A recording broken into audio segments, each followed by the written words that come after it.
खाटू वाले का जन्मदिन आया है, मेरे खाटू वाले का जन्मदिन आया है, मेरे लीले वाले का जन्मदिन आया है, मेरे खाटू वाले का जन्मदिन।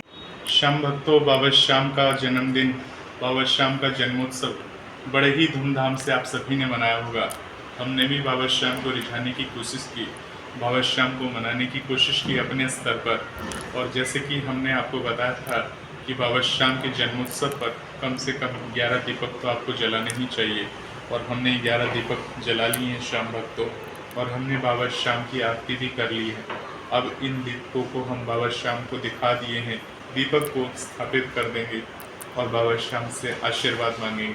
तो श्याम भक्तों, बाबा श्याम के जन्मोत्सव पर हमने बाबा श्याम को क्या क्या भोग लगाया, सब कुछ घर में बना हुआ है। बस कुछ एक आधी मिठाई वगैरह है जो हमने अलग से मंगवाया है बाहर से बाबा श्याम को अर्पण करने के लिए, जैसे किसी भक्तजन को बांटने के लिए। अगर हमारे पास भोग कम पड़ जाता है तो उस भोग को हम कम से कम बाकी भक्तजनों को बांट सकते हैं अगर कोई हमारे घर आ जाए। तो घर का बना हुआ भोग का एक अलग ही महत्व है। कोशिश तो हम यही करते हैं कि सभी को घर का बना हुआ भोग ही अर्पण करें भक्तों को। चलिए दिखाते हैं कि हमने भोग में बाबा श्याम के लिए क्या क्या रखा है, बाबा श्याम को हम किस प्रकार से भोग अर्पण करेंगे।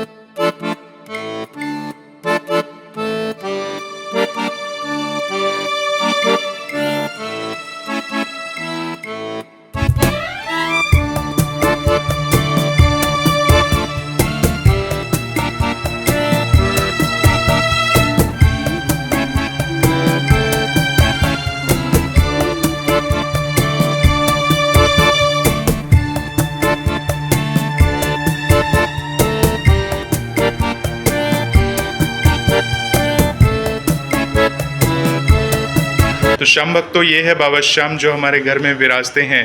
बोलिए हारे के सहारे की जय, लखदातार की जय।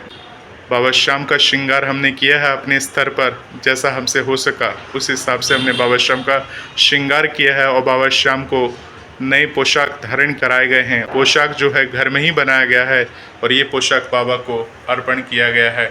तो श्याम बाबा को इस प्रकार से हमने सजाया है और बाबा श्याम को हमने क्या भोग लगाया है वो हम आपको दिखाते हैं श्याम भक्तों। तो श्याम भक्तों, सबसे पहले हम आपको दिखाते हैं, ये आप जानते होंगे ये कौन सा भोग है। ये है बाबा श्याम का प्रिय भोग।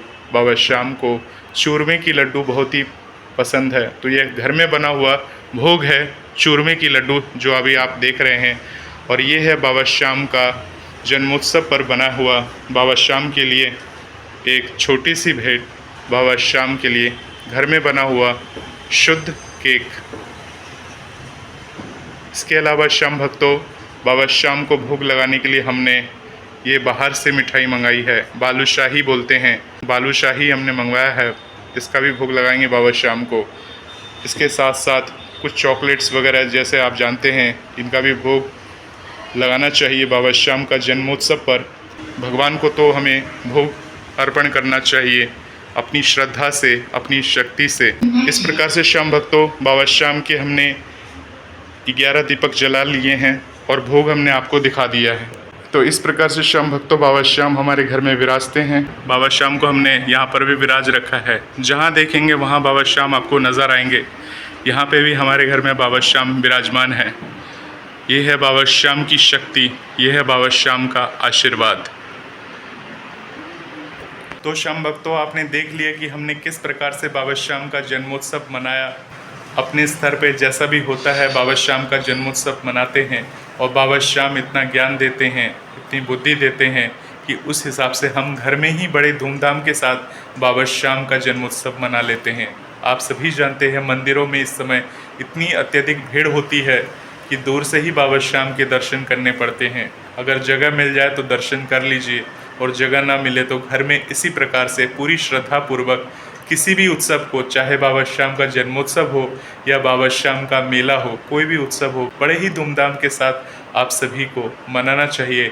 अपने घर को इस प्रकार से सजाना चाहिए और बाबा श्याम से प्रार्थना करते रहना चाहिए, ताकि बाबा श्याम आपके ऊपर अपनी दया दृष्टि बनाए रखे। श्याम भक्तों, श्याम भक्तों, बाबा श्याम है तो सब कुछ है, श्याम नहीं तो कुछ भी नहीं। श्याम भक्तों, बाबा श्याम को रिझाइए, बाबा श्याम को प्रसन्न करिए, बाबा श्याम को मनाइए, बाबा श्याम की कृपा बनी रहेगी। जय श्री श्याम, जय श्री राधे।